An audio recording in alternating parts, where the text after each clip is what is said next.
Thank you, Sarah. How's everybody doing this morning? Fantastic. Good to see you guys. I had a great and eventful morning this morning. On the way here, we were trying to find parking, and a bus sideswiped me. So, yes, thank you for your sympathy. But I'm still here. I still made it. I was running in at like 8:58, and DJ Trishler saw me, and he's like, "Aren't you supposed to be speaking right now?" So I made it though, because I love you guys. So thank you guys for being here for us, and we're here for you, no matter what happened on the way here. If you don't know, I'm Chris. Yeah, and I'm Sean, and we are Cincy Stories. And so what Cincy Stories is a nonprofit that works to build community through story. And we do that in a number of ways. We do that, one, through live storytelling events, which we have one coming up March 5th at the Woodward Theater. And these events are just folks on a stage sharing stories from their lives. Another way we do that is through Emmy-winning documentary media that we create, that we host online on our website at cincystories.org. And then the third way we do that is through community engagement.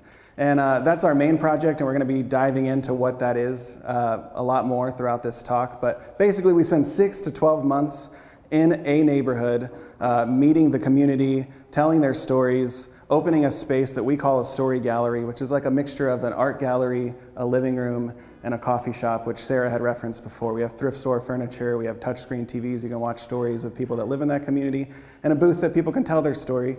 And more importantly, we have food and coffee there regularly, so people can just come in, feel comfortable, and hang out. So the theme, I think this microphone shut off, we'll just share this microphone. So the theme of symmetry, for us, when we started thinking about that theme, what does that mean for us and as an organization? The first thing that came to mind for us is just something that we always say, something that we've learned along the way, something that we had a hypothesis about when we started this, something we've really come to realize along the way.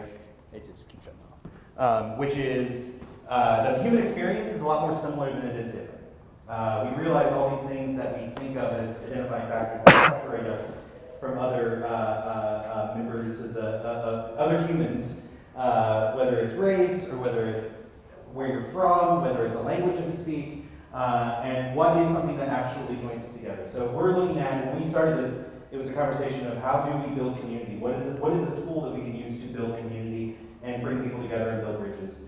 And we realized that was storytelling. So the example that I often use, and it might be on some of your prompts here, you might have already seen this, but a story about, how many people in the room have a story about a time that you disappointed your parents or a parental figure?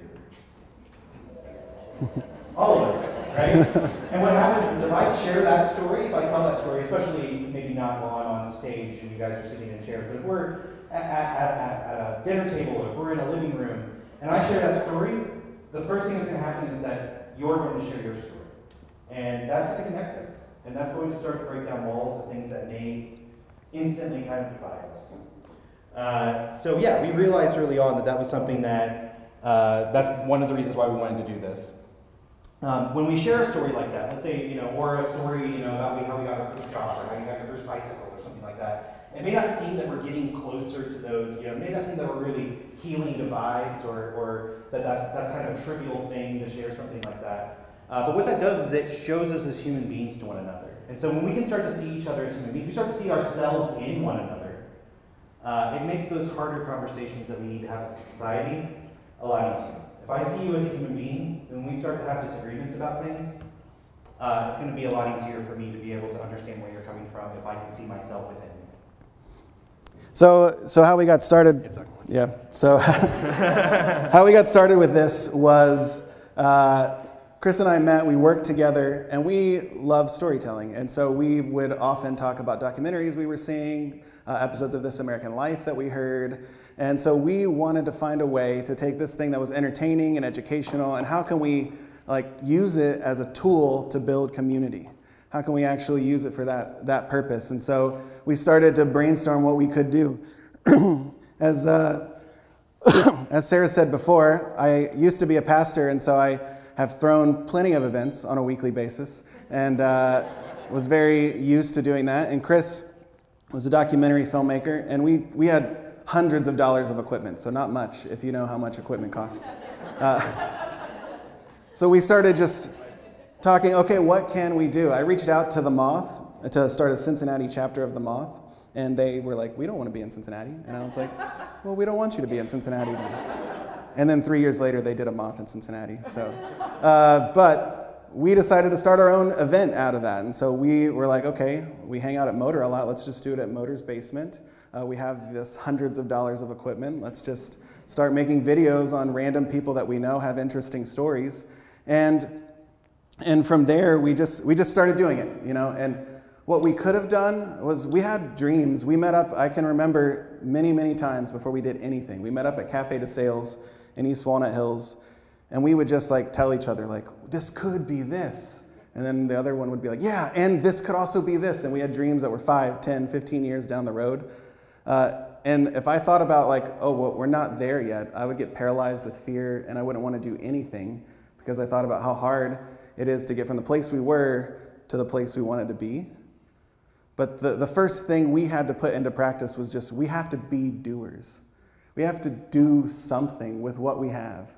And what we've noticed as we've been in this community building, nonprofit world is that often people have amazing ideas and amazing hope for their city, for their neighborhood, for their community, and yet they talk about them all the time, and they struggle to step into doing them.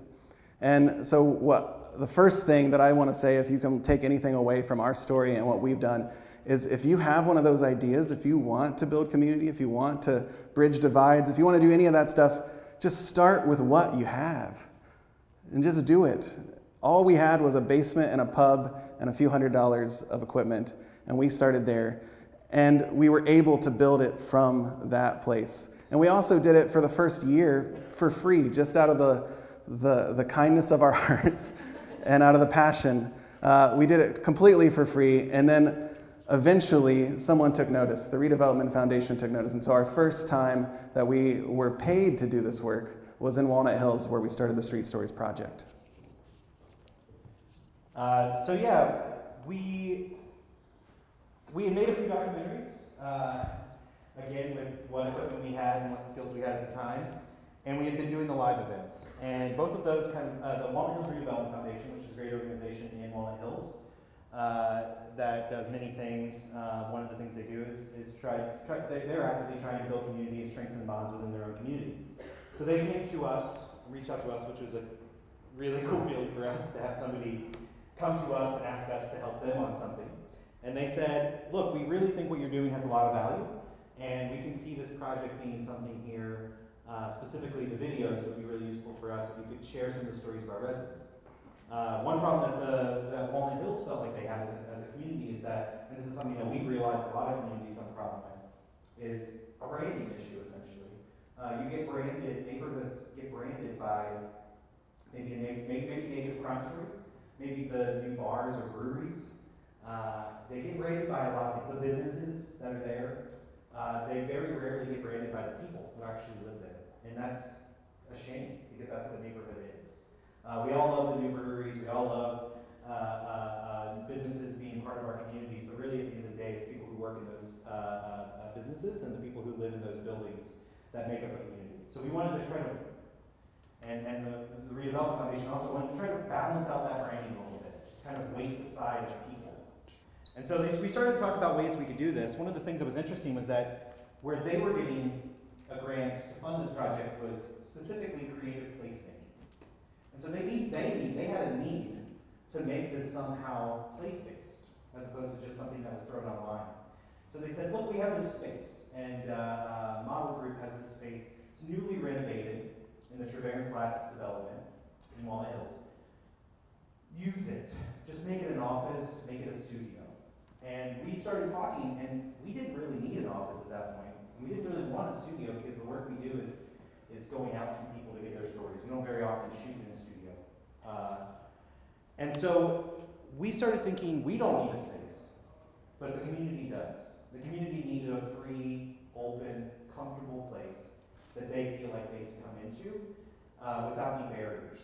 And so we developed what Sean mentioned before, and I'll tell you a little bit more about, which is story galleries.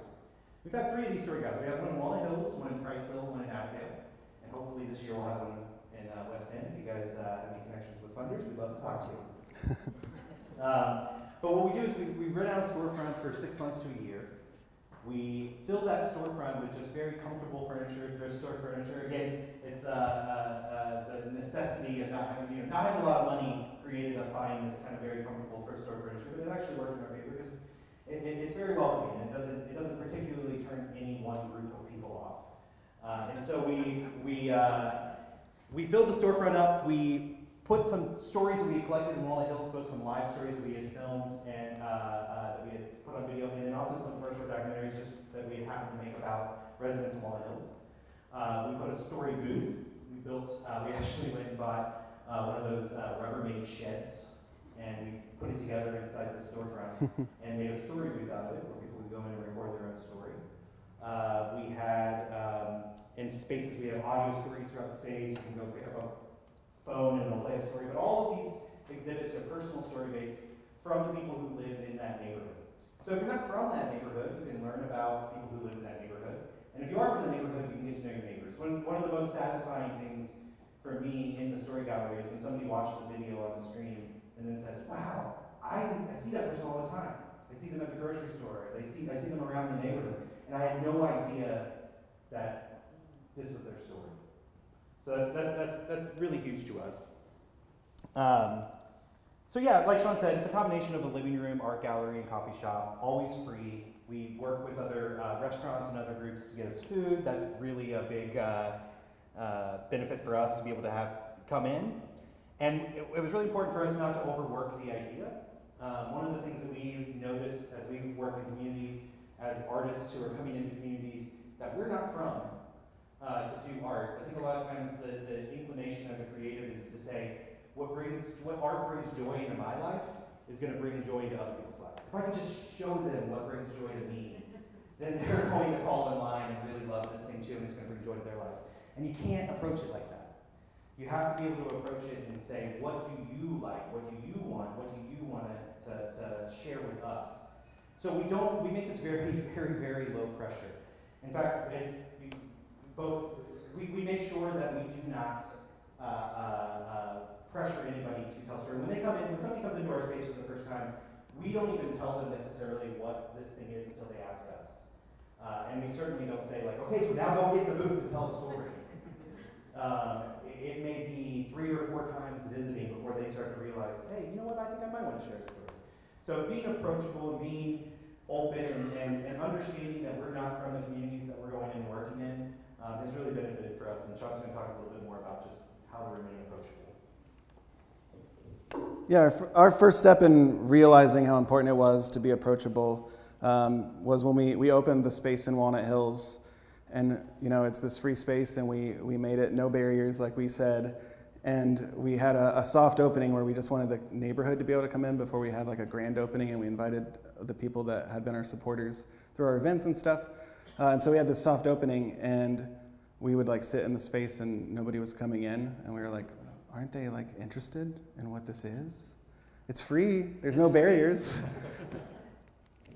And then we had to like sit out on the front, so like we just brought our seats out and we're like, okay, we're gonna talk to them out there. And so people would pass by and then they would be like, okay, I thought this was like a furniture store or something like that. Or a bookstore. Yeah, or a bookstore, because we had old books and old furniture. So naturally, it was one of the two. And so we eventually started talking to folks. They started to come in, especially once we had free food in the space. People would have then a reason to come in and find out it's not a furniture store or a bookstore. And so they would come in and they met us. And then once we got to know them, we found out that they thought that we were the police. And so Chris and I, through our life experiences, couldn't understand that level of mistrust. That they thought that the police created this elaborate sting operation and disguised themselves as a community building organization just to get the stories of what they were doing bad. to catch them. And we could not understand that necessarily, but once we heard that, we realized like it's not just mistrust, it's a deep, deep history of people that have been wronging them for years. And when we come into a community, we're carrying all of that baggage with us.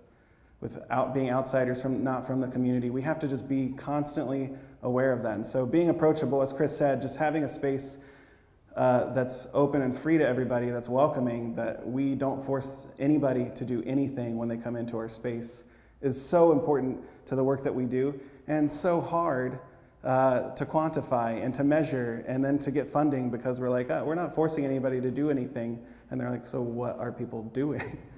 But what happens is when you just create the container for community to happen and you don't force anybody to do anything and you're patient and you just let it happen naturally, magic happens. That's when the real magic happens. So like a few times that we experienced that, or one of the times that we experienced that was with a gentleman named Max. So we had Just Qin donated a bunch of barbecue to us. And so we just had free barbecue for the community. And when we did that, people came in, they hung out, and Max showed up, and he wasn't talking to anybody. He was just there for the barbecue. And so he was sitting in the corner, he was mean mugging everybody, he was not interested to even be approached. And so we just let him hang out, let him eat his barbecue, and tried not to bother him, but also we were telling stories with other people that were there, and we eventually got to the end of the night, and there's like 8 people left, and we're in that little living room type area with all the comfortable furniture. We call it Grandma's living room because it looks like that, feels like that, without the like plastic on top of the furniture. And so we're all there, and what we didn't do that we could have done, and that other people as we opened the space said that we should do, is we didn't have this formal story circle.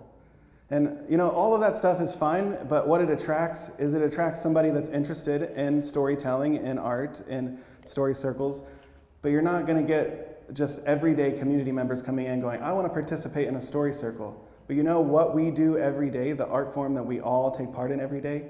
Sharing stories. So if somebody is happening to sit in a circle and they are sharing stories, they're participating in a story circle without us having the agenda of saying, like, you are here to participate in this. And so we're sharing stories, we're picking up these story prompts that we have around the space. And one of those story prompts is, tell me a story about a time you were accused of something you didn't do. And as we're sharing these trivial things that happened to us, our parents accusing us of something we didn't do, a teacher, another student. And then Max speaks up and he's like, can I share my story? And we're like, of course, this is, what's your story? And he was like, I was incarcerated for 10 months for a murder that I didn't commit. And so we were like, whoa, this just got real. And Max goes on and tells the whole story, everything that happened. And after he shares it, he's like, can I tell it in the booth? And we're like, yeah, of course, go in the booth. And he goes in, he talks for 40 minutes in the booth to the camera. We had to eventually put a time limit on the stories that are told in the booth. It's the max time limit. Yeah, it's the max time limit. Just we had to put a 4-minute time limit on it just so they could be watchable. But we broke his story up into episodes, you know. And what happened was Max saw the power in his story and the importance of his story, even though he might have felt ashamed of it or whatever. He felt the power of that story. And so Max started to bring in people from the community. Like he would bring in family members. I remember he brought in like his second cousin once. He's like, this is my second cousin, this is my first cousin, this is my grandma. Like he just started like bringing in the family reunion at Cincy Stories. He started bringing everybody in, and he didn't just bring them in and go like, look, I told my story here, all right, we're done. He would be like, okay, first sit down, put some headphones on, you're watching my documentary. Do you want coffee while you're watching that? He started to actually make it his living room. And this is what we want these spaces to be. We want these spaces to be neighborhood living rooms that we are, yeah, we're facilitating it, but it's not our space. It's the community's space. And when that happens, when you just have the container for community to happen, magic happens. Is there anything else I'm supposed to share on this? the one ally. Oh yeah. I mean, that's Max. So Max was our ally. We brought the one ally, and he brought many allies to us. So the next thing we'd like to share is just how we take these stories that we hear, that we record, that we document, and we make them even more impactful for those communities. So the act of just sharing a story is very, very powerful. So just being able to share somebody's experiences with another person is extremely powerful. But we started to have these moments where we started to realize that there could be even more to the work that we do. And we started to see that some of these stories could be actionable. And the first example of that really was this huge aha moment for us was a story of a gentleman named George Smith. George Smith is a Walnut Hills resident. We met him when we were working in the Story Gallery. Actually Sean and I both lived in Walnut Hills at the time that we were doing this project, and I had seen George around a lot. And George's story is that he played professional baseball for the New York Mets minor league team. And the day that George got the call that he was going to get a chance to try out for the major leagues, he was in a car accident. And he's been in a wheelchair ever since. So we get his story, we're listening to his story, and even while we're recording the story, I'm thinking, this is going to be a really sad story. This is just going to be kind of a downer story. Like, this is, I want to share, I'm not just because it's a sad or depressing story, doesn't mean I don't want to share it. But there didn't seem to be much light at the end of the tunnel for George. And then at the end, when we're interviewing him, he says, I want to coach Little League. I think that God intended me to play baseball. I thought I was going to be the next Roberto Clemente, is what he says. But I think what God wanted me to do was learn baseball so I could teach kids. There's a problem with that, though. Walnut Hills hasn't had a Little League in 30 years plus. Some teams will play there, but the businesses in Walnut Hills haven't sponsored a team in Walnut Hills for over 30 years. And so we saw an opportunity as he's telling us this story. We do have some connections to some of the business owners. We do know some of the business owners as an organization in Walnut Hills. And we knew that a lot of these business owners maybe aren't from the community. They have an interest in helping the community, but they don't have an outlet for that. And we knew that if we reached out to these folks, they would be interested in this. And it's taken a while to get that ball rolling, where it's still rolling. But now a Little League is being formed that George is going to spearhead. He's not only going to coach one of the teams, but he's going to be the face of the organization. He's going to be teaching kids who have never probably picked up a baseball or a glove. And he's going to be teaching kids through his story. And it was through the sharing of the story, my favorite moment of that is we put the story on the TVs in the Story Gallery. And next door, there's a place you may have been to or heard of called the Video Archive. And Video Archive is a very hipster speakeasy bar. It looks like a video store on the outside. You pull one of the videos and the secret door opens and, a bar is behind there. Not a place that George would go very often, though. And George probably wouldn't have met this business owner. But the owner of Video Archive was in our space, watched George's story, came up to us afterwards with tears in his eyes. And he said, Little League did so important to me when I was a kid growing up. How do we get George a Little League team? How do we do this? And so that's where we started to have this aha moment, that these stories, while they're very powerful just to listen to, there's actionable steps that we take. Now that's an example of kind of like a big step, right? Of a big actionable step that's very definable. But we realize that almost every one of these stories can have some kind of small action. Another example, I think we lost the microphone again. Another example of that another example of that on a smaller level, just for example, is we collected a story in Walnut Hills from a gentleman who manages a barbershop. He was in jail. He learned to cut hair while he was in prison. And he is now maybe 5-10 years out of prison, and he's a manager of his own place, and he is doing really well for himself. And really, it's helped. He's stayed out of trouble and all of this. When we were in Avondale, in our story gallery, we met somebody who this was I think it was literally their first day, or like they had just got out of prison. And they told us, I want to cut hair, like I learned to cut hair in prison, and I want to get my license and cut hair now, and that's what I want to do. And we're like, you should meet this other person.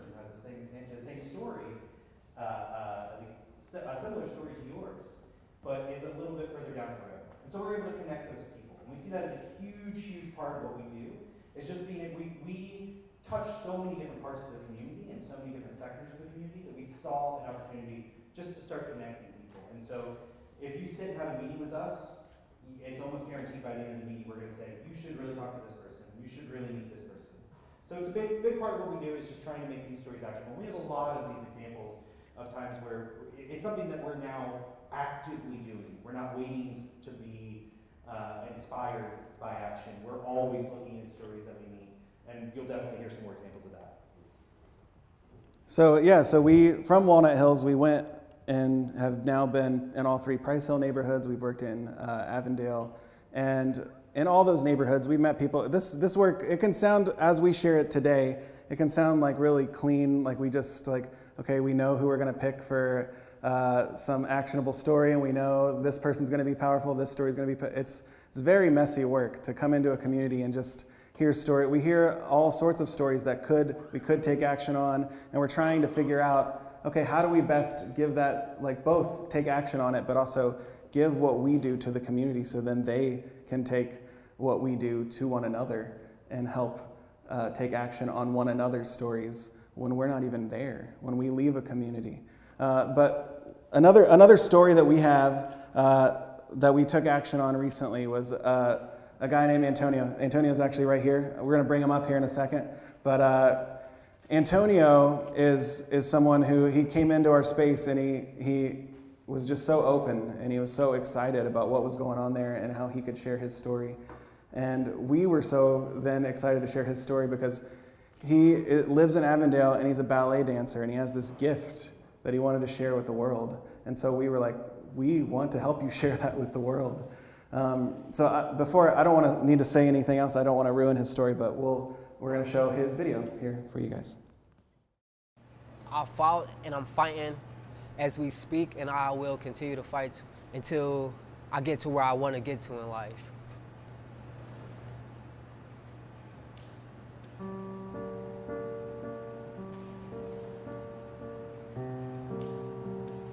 When I'm dancing, I feel super happy. I just feel like I'm there, I'm myself. I love dance, and it's a way that I can express my feelings and a way that I can cope with anger or any feelings that I'm really feeling, honestly. And any conflicts or problems I got in my life, they seem to disappear whenever I dance on stage. My name is Antonio, and I live right up in Avondale on the corner of Fred Shuttlesworth and Reading. I don't have the ballet background just because me being an African-American male and coming from where I come from, my history and everything else. When I first asked my mom, it was about when I was maybe about 8 or 9 years old. I wanted to dance, I told her, and she told me that it was too expensive, and at the time, we didn't have a stable home to call ours. I remember when we first got kicked out of our I think it was our second or third apartment. But I love my mom, no matter how many mistakes or no matter what happened back then, I'ma always love her and take care of her. But eventually, I moved in with a family who gave me an opportunity to get back in school. I was around 14 to 15 years old. They asked me what I wanted to do, and I wanted to be a ballet dancer. And I honestly think my life was meant to go this way. And I feel like it's only gonna get better from here. The reason I chose ballet is because I saw it on TV when I was young, and like I said, I've always wanted to dance. It was real pretty, it was just real pretty, and I just kind of fell in love with it from there. When I saw it on TV, I just knew I wanted to do it, and I knew I could do it.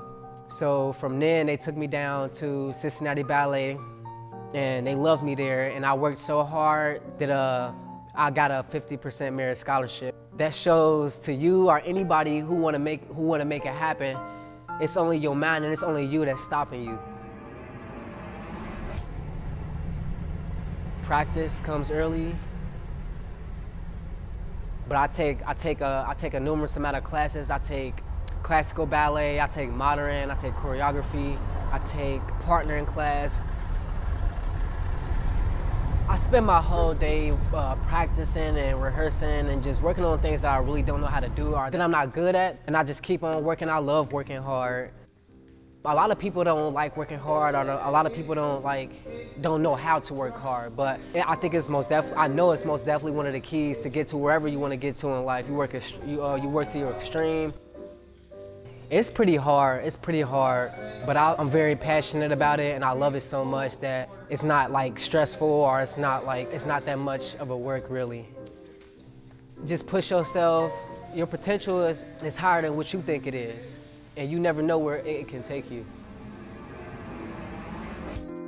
I fought and I'm fighting as we speak, and I will continue to fight until I get to where I want to get to in life. It kind of gave me like that drive. Everything that I went through and stuff like that kind of gave me my creativity, and I'm gonna continue to just push and push and push. No matter what life takes me through, I'm gonna always continue to smile, be joyful and happy, because that's just who I am. This is my dream, and I will do anything it takes to make it real.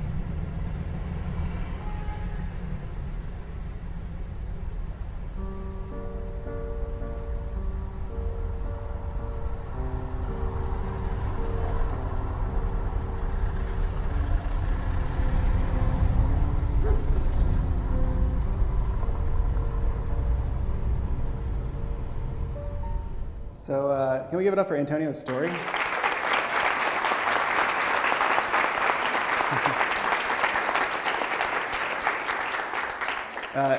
Antonio, not only did we get to capture that beautiful story, but Antonio's story was then picked up by national news outlets, now has been seen by millions of people, and he's, it's been really cool to see that happen. And when we asked him, if we could take action on your story, if we could do anything through your story, what would you need? And he said, I love what I'm doing, I just need dancing gear. And so that's why we threw that up at the end, and the community rallied around and gave nearly $1,000 for Antonio to buy dancing gear and everything. So the community was able to take part. Really quickly, if anybody wants to donate, we are going to be taking him out in the next week to buy him some dancing gear. So if anybody today, please come see us afterwards. We would love anything you can give. Yeah, so without further ado, can we invite Antonio up to share for a few minutes?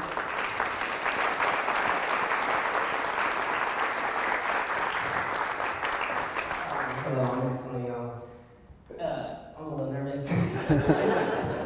But it all started, I'm currently still in Avondale, but this story gallery that they got in Avondale, my sister, she was like, oh, they're giving out free food. And I was like, oh my God, I love free food.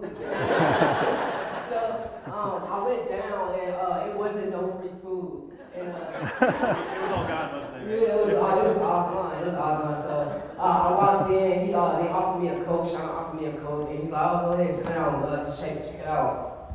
So they had like all these touchscreen TVs on the wall and stuff like that, so I'm just checking everything out. So I sat down, and he was like, I asked them what did they do, and they told me, and they was like, so what's your story? And I was like, I'm a ballet dancer, and I've been doing it like forever, for a long time. So from there, they was like, oh, this is so interesting. We never really got a dancer. This would be cool. So from there, like a month later, they came to like video media of like me dancing and stuff like that, where I dance at, and it all kind of just took off from there. Like, and I feel like very fortunate and blessed to be where I am and where it took me. It made it's been shared by so many people, and it's been, I had a reporter from Yes Magazine reach out to me, and I met up with her at Starbucks, and she like got all my information. I just told her my whole life story, and it all took off from there, man, and I'm just super happy, and like, I feel like I could have never made a better decision just to like sacrifice everything I had just so I can make it happen with my dance career as a dancer. Yeah, so, yeah.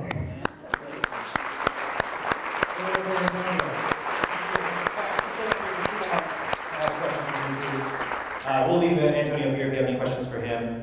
But yeah, just to kind of recap really quickly, that's this is the kind of symmetry that we're kind of talking about. I think that a lot of us will have passions in our own life. Maybe it's not for me, it's certainly not ballet dancing.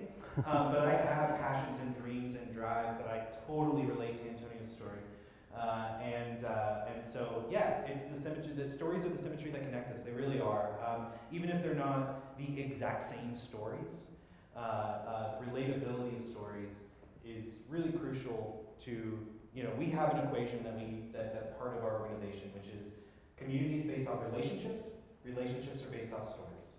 There's never, if you think about anybody you've ever became close to that maybe you weren't close to and then you became close to, it's probably started, or it almost certainly started, when you started to share your personal experience with that person. When you started to share real stories. Not philosophy. I mean, you can argue with the philosophy, you can argue with the political point. You can't really argue with the story. It happened to that person. And so that's just what we want to encourage you to do. If there's anything we can say, take this out. If you've been inspired by anything you've heard here, or if you've ever been to a live event and been inspired, share stories. Pick somebody in your life. Maybe it's a neighbor that you don't know very well. Maybe it's a relative. And ask them to share a story with you. And then share a story with them back and see what happens, because it really is magical. So with that, we'll take any questions that you guys have. We were at 3494 Reading, in the Nanny's building. Which building? Nanny's building. Yeah. Okay, so I just wanted to tell Antonio, I actually produce a dance festival called Black Dance is Beautiful. I just got back from the International Association of Black Dance Conference, which was held in Dayton. And tonight, there is a Brown ballet performance at the Freedom Center that I'm attending. Are you going? I actually have rehearsal. I have rehearsal. I'm getting ready for a production called Dance Cincinnati, over where I dance at, and we're dancing like a classical piece and an Italian piece and like a whole bunch of other pieces. Okay. So if I could, I would show up, most definitely. Well, you definitely, there's some people that we need to talk to that you need to be talking to. For sure. That's action right there. Any other questions for us or Antonio? Yes. Yeah. So you say you lease a space for like 6 months or a year, so then what happens after that space? Yeah, that's a good question. We would love to stay longer. It's just a matter of funding. So typically the spaces that we pick are spaces that are already empty and that the leasers are expecting to be empty for a little while. So that's a benefit to us. We can get reduced rent or donated spaces. And it's a benefit to them because a lot of people are going to see that space that maybe normally wouldn't from throughout the city. So we bring a lot of people into the space to be able to check out the space, and then also just having the lights on in the space is really advantageous to them. So we've explored, it's just a really quick story on that. When we were in Walnut Hills and we started to make some of these really deep connections, Max, I think, is actually the one who said it to us, but he was like, so when you guys leaving? Because white people come do nice things for us and then they leave. And it was a kick in the stomach. It really was. I mean, it was like, that's what we're planning on doing. So, not that we were wanting to pull out of any particular neighborhood, but we're a citywide organization and we're trying to touch as many people as we can and touch as many neighborhoods as we can. So we're constantly looking for ways that we can leave something behind. Whether it's some of these touchscreens that we buy as part of the project, can we leave those in other spaces? Can we set up some kind of kiosk? Can we set up some kind of organization or club or somebody to spearhead storytelling in that neighborhood later? And then one of those ways is we've looked into, well, what would it look like? How could we sustain ourselves as a permanent space in a neighborhood? Because we think that would be huge. Because at first we were doing 6 months. We realized that 6 months wasn't enough time. Right at that 6 month mark was when we were really starting to make connections. That was like when we were finally starting to build trust. And then the project was basically over at that point. So then we started a year, but even that feels like not enough time. So to really invest in a community would be something that we would love to do, just as a very young, very small nonprofit. We're limited. Sure. I think it's one of So we can talk about sustainability in a larger community. If I'm from a very small community, this is something that I think is huge and beautiful. What is your thoughts on a very tiny community and how the sustainability would be? So you just mean the sustainability in terms of like doing it long term, or what? Project Yeah. What would the impact be, or what would Right, the... what would the impact be? Or because in a small community, transparency is sometimes not such a great thing. You know, those beautiful stories of where these people kind of grew up out of the dirt might not be as accepted in, you know, that person's, you know, your teacher, your bus driver, you know, your kids, you know what I mean? Yeah, so, and like somebody's story maybe being too vulnerable for them to share because Right. it's not safe in their Your community. story's out, and then you are that person in that town. Yeah. Sure. But again, a beautiful story, and like you said, everybody can relate to it. Yeah. I mean, we'd hope if you can create a space for that to happen, then everyone that's engaging with it is kind of doing that. And so it's not just like one person putting themselves out there, it's everybody in the community putting themselves out there. So there's less maybe judgment because they're all gonna start being willing to do that. I know it takes somebody to take that first step. So that's the scary part. But I think in a smaller community, it has the potential to be even more impactful because it can more easily spread its way throughout the community because everyone already kind of knows each other. But once they start to really know each other through their stories, yeah, that could be really powerful. It could also be really scary for those people that are putting themselves out there. So it's a brave thing to do, to be that first person or those first people. But yeah, does that answer your question, or is that? Care if I say something on that? Yeah. Also, I'll just say that the way that we're working in neighborhoods, even though we're in a very big city, neighborhoods are cities within themselves, and they're kind of small towns like that. Like everyone does know everybody. In a lot of neighborhoods that we work in, it's not even so much the neighbor, like they think of their neighborhood as their city, and they think of the neighborhood as their street. So like they may not know, like in Avondale, you might live in this part of Avondale, I'm sure you can attest to this, you might live in this part of Avondale, and you don't feel like you're part of the community 5 blocks away. So it's almost like we're working sometimes in a small town that everyone kind of knows each other, and there is that vulnerability factor that you have to kind of break through. Gentlemen, I hate to be so crass, but you keep bringing up funding. Yeah. You've done an amazing job on a shoestring budget, but who are your funders? What is your budget? How much do you need? Could you talk about how you make this magic happen? Sure. Yeah, so we, being still a pretty young nonprofit, we run ourselves off of project funding, not operational funding yet. So we have a dream and we have a budget we have a budget on paper that we've written out that would fund us with more than just the 2 of us. Right now, the only people who work full-time for Cincy Stories is Sean and I. And we've been able through projects to hire some part-time people for kind of shorter 6-month at a time kind of things. And then we also bring interns in from UC and other colleges. But yeah, so we right now we have to take bites off at a time. So whenever we're ready to work on a particular project, we have to go to, our main funder right now has been US Bank Foundation, the Hale Foundation, the US Bank Hale Foundation. So that's who we've been going to for our individual projects. But we can't, no nonprofit can rely on one organization to completely sponsor them. So we are currently looking for other foundations to help sponsor us. We currently have a campaign that we're running right now just for a small funding gap that we're looking to fill. So individuals can give. And then, yeah, do you think there's anything else that you want to? I just want to say, not individuals can give, but please do give. Do give, yeah. Yeah. Go on our Facebook, on our website, you'll see the link to be able to give. So that would be huge. Thanks for the question, Kathy.